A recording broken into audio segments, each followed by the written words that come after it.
Assalamualaikum warahmatullahi wabarakatuh. Kami di sini akan mempresentasikan tentang akuntansi, yang dimana ini adalah tugas pengganti dari yang kemarin kami tidak bisa mengikuti kuliah tamu atau seminar yang diselenggarakan pada tanggal 12 Juni 2024. Nah, kami tidak bisa mengikuti karena ada mata kuliah yang harus kami tempuh. Oleh karena itu kami mempresentasikan apa yang kemarin yang dijelaskan.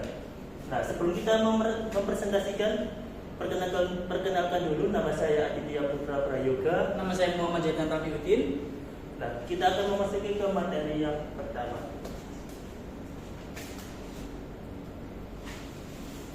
Pemahaman konsep dasar investasi di pasar modal. Investasi adalah bentuk penanaman aset atau dana perusahaan atau individu untuk jangka waktu tertentu untuk mencapai pengembalian yang lebih tinggi di masa depan. Nah, investasi di pasar modal melibatkan penempatan dana di instrumen keuangan yang diperdagangkan di bursa efek seperti saham, obligasi, dan reksadana. Nah, tujuan utama dari investasi yaitu untuk memperoleh keuntungan dari apresiasi nilai aset atau pendapatan periodik seperti dividen dan bunga. Next.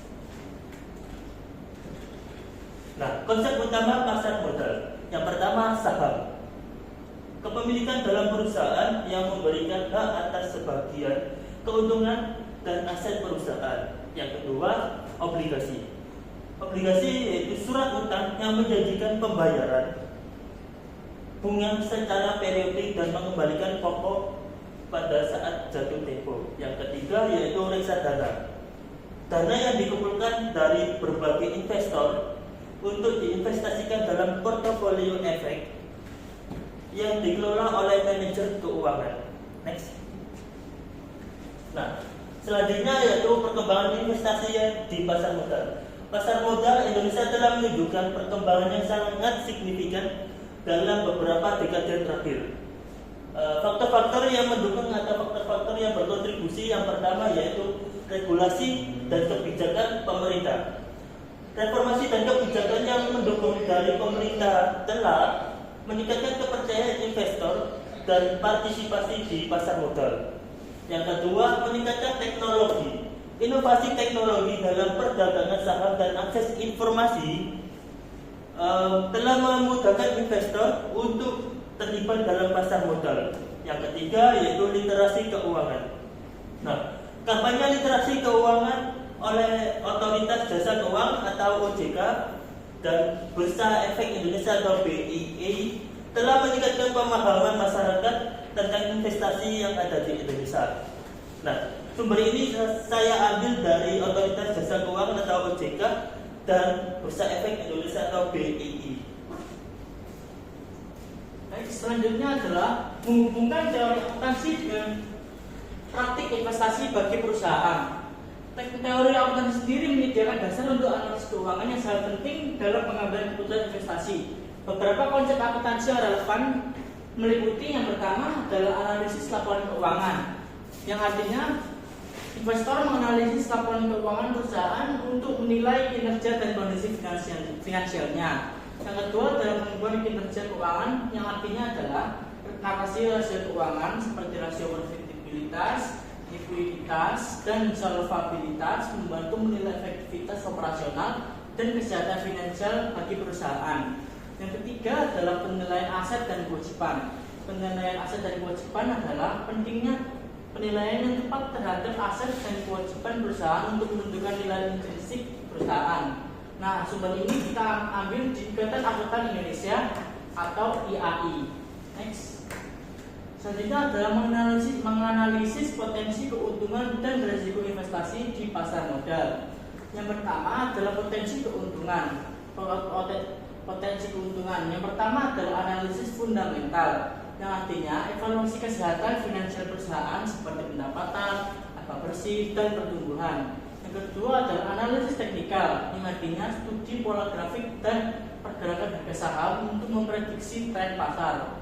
Yang ketiga adalah analisis sentimen pasar yang bertujuan untuk meninjau terhadap sentimen investor dan analisis terhadap saham dan pasar secara keseluruhan. Yang keempat adalah analisis komparatif yang artinya perbandingan kinerja saham dengan pesaing atau industri sejenis. Yang terakhir ada diversifikasi yang artinya penyebaran investasi ke beberapa instrumen atau sektor untuk mengurangi resiko spesifik. Sumber yang kita ambil dari PPT ini adalah Bursa Efek Indonesia atau BEI dan juga kita juga mengambil di Otoritas Jasa Keuangan atau OJK. Next.